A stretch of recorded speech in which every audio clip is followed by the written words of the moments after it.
Je suis donc Éric Durand, je suis le frère de Joël, nous sommes tous les deux co-gérants de l'entreprise. Je travaille donc avec mon neveu et ma belle-sœur également. Je suis principalement en charge de la partie viticulture et transformation, donc cave, sur lesquelles on essaie d'avoir une vision la plus nature possible.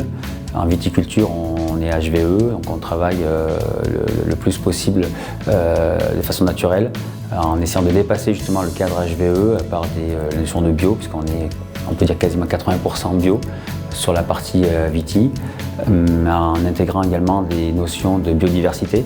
On a positionné quelques nichoirs pour les mésanges, des nichoirs aussi chauves-souris. Donc l'engagement en viticulture, c'est d'avoir le meilleur aboutissement du raisin, à savoir la meilleure adéquation entre le raisin et le terroir, finalement entre le pied de vigne et le terroir, de façon à avoir des raisins les plus qualitatifs, les plus représentatifs du terroir.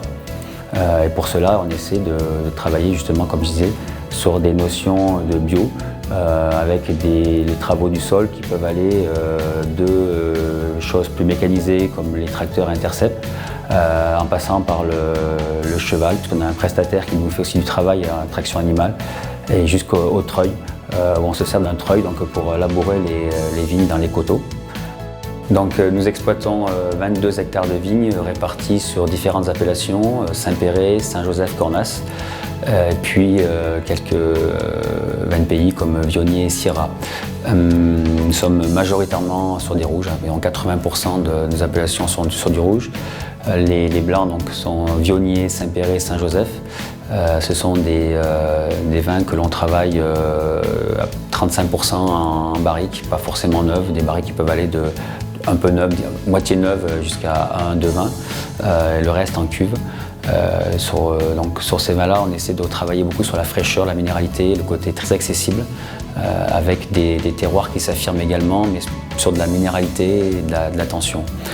Sur les rouges, nous avons différents terroirs sur les deux appellations Saint-Joseph et Cornas, qui nous permettent d'avoir différentes cuvées.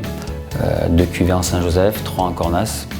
Et sur ces cuvées-là, on va essayer de travailler sur le parcellaire, sur apporter un maximum de personnalité dans les vins, en respectant les cuvées dans le sens où les cuvées qui seront un petit peu plus tendres vont faire des vins un petit peu plus gourmands sur lesquels on va privilégier le côté accessible un peu plus jeune.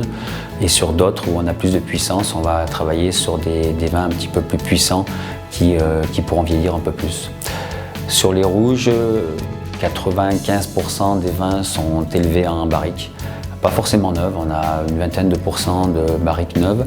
Le reste sont des fûts qui vont jusqu'à 5-6 ans. Donc, au niveau de la cave, on a le même engagement que ce qu'on va avoir au niveau de l'extérieur, donc de la viticulture, à savoir être le plus pur possible. Donc ça passe par une gestion des SO2 les meilleurs possibles, dans le sens où on va mettre peu de SO2 et mettre à des moments où ça va être important. On va travailler le plus possible avec des levures indigènes, on va essayer de travailler sur lit une partie de l'hiver. Et on essaie d'avoir une gestion la plus rigoureuse que l'on peut en termes de compréhension du vin, de façon à intervenir le moins possible. Et l'idée justement est d'aller dans le sens de ce que l'on fait depuis le départ en viticulture, à savoir